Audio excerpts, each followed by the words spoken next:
ठाकरेंच्या घोषणेनं महायुतीला टेन्शन.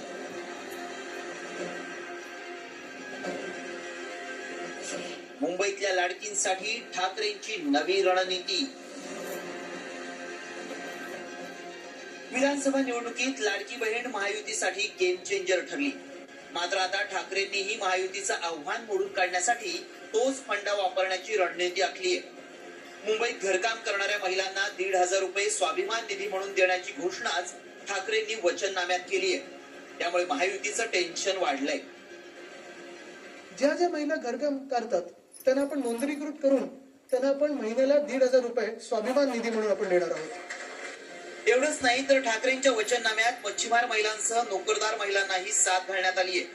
नेमकं काय आहे वचननाम्यात पाहूयात. घरकाम करणाऱ्या महिलांना 1,500 रुपयांचा स्वाभिमान निधी देण्यात येईल. तसंच मच्छीमार महिलांना अर्थसहाय्य देण्याची घोषणा करण्यात आली आहे.